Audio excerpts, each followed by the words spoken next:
Hello everybody and welcome back to the channel. Today I'm going to be doing something a little bit different and looking at a figure from a franchise I have never covered before on the channel. Part of the reason for that is because there haven't been many figures associated with The Thing, but I am a big fan of John Carpenter films and I also have a bit of a soft spot for Kurt Russell as well. So I think it was something of an inevitability that when NECA produced this figure I was going to pick him up at some point. Now, I could spend a few moments waxing lyrical about this film, its importance, its significance, etc., and perhaps a little bit about its poor reception at the time of release, but I don't want to waste your time, and I'm guessing if you've come to this video, you're probably already something of a fan and curious about picking this figure up if you don't already own it. So I'm going to go straight in today and take a look at the packaging. By now, I'm sure you're all familiar with NECA's deluxe figures and the special packaging they get. I really like these boxes and I really like how they approach them, and this is no exception. What we have here on the front cover is this fantastic artwork which could easily stand in as a film poster for this movie, and in fact that's often what NECA do in this space, and I think this is absolutely incredible. This looks newly commissioned to me. I've not seen this before and I think it's really nice. I love the use of colour between the yellow and the blues and the greens. I think this comes together really nice. So it's largely text free, so this is a wonderful display piece in its own right. On the side panel, we have a photo of the figure in action, and this bleeds nicely into the artwork that wraps around from the front of the packaging as well, which I think is a really nice touch. So again, this looks very displayable. If you want to stack this on your shelf on its side profile with your other NECA figures, this is going to look pretty cool and very distinctive.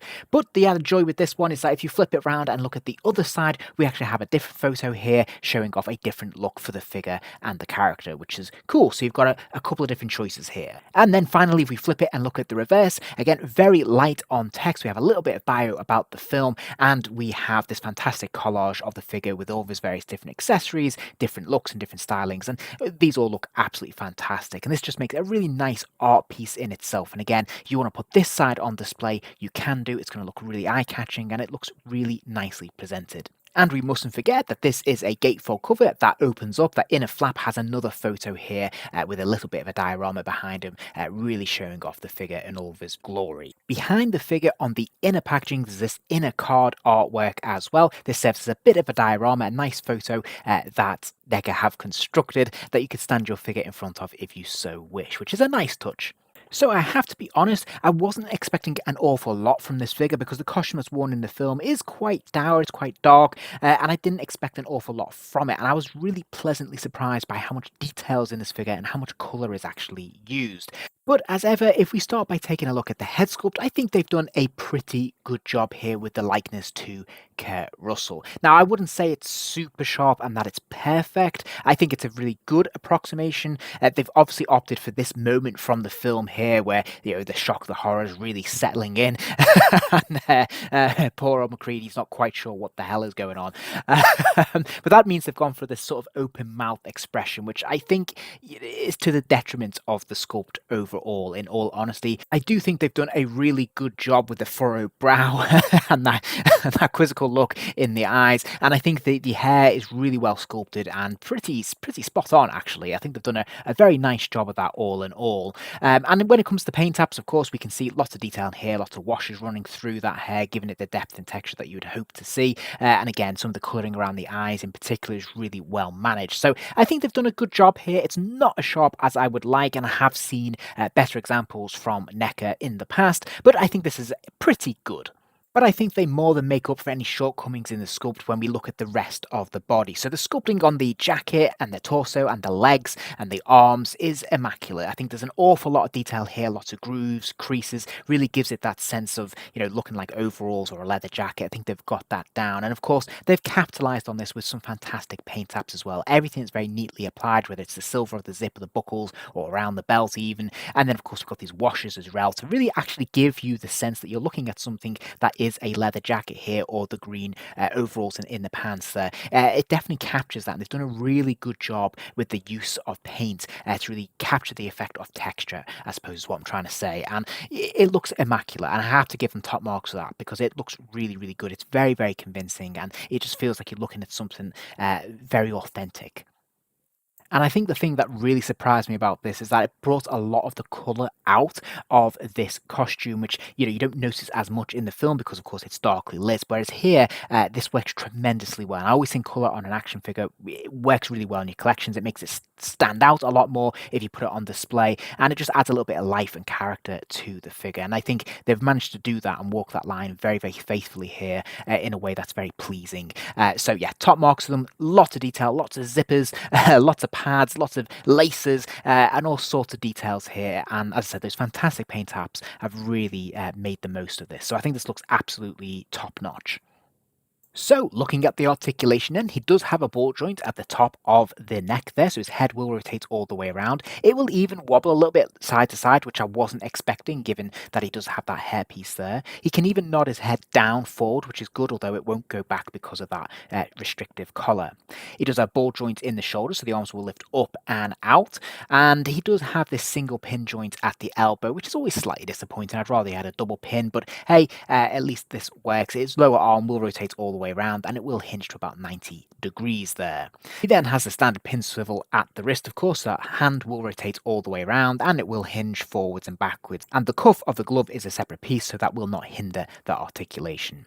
He's got a ball joint in the waist. The figure can move from side to side. It can sort of lean left and right a little bit as well, which is great news. And it can even bend backwards a little bit, not much there in all honesty. He does have ball joints in the hips, so the legs will kick out to the side and they will swivel from side to side. The legs will kick forwards and they'll kind of go back a little bit. There is another single pin, this time at the knee, allowing that leg to bend to about 90 degrees, but also swivel from side to side. There's also a cut here at the boot, and I'm sorry for not recording this, so that top of the boot there will swivel from side to side before we see the ankle pivot there, where the foot will rock from side to side, and it will also hinge forwards and backwards.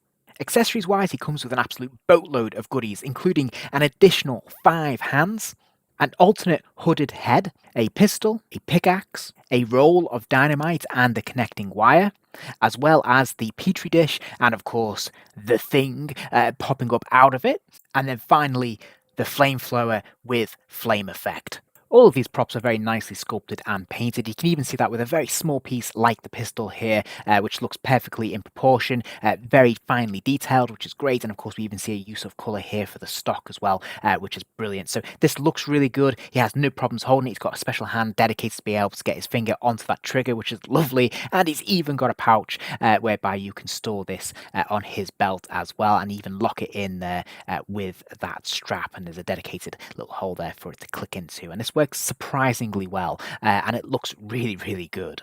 I really love the thought that went into these accessories and the detail of them. So even having the wire and the petri dish, I think is fantastic. These are such small, delicate little things to be able to produce, and they've done a fantastic job of getting them just right. And of course, the pièce de résistance here is actually having the thing pop up out of them. I think that is a really cool effect, and I give NECA top marks for this because they've taken the effort to create something that really they can't recycle with any other release. They've put the time and effort in here, and I think the results are fantastic. So I love that. This is something bespoke to this film, this character, this figure. It's kind of a one-time release, and I think it works so, so well. So top marks for that. Thank you, NECA.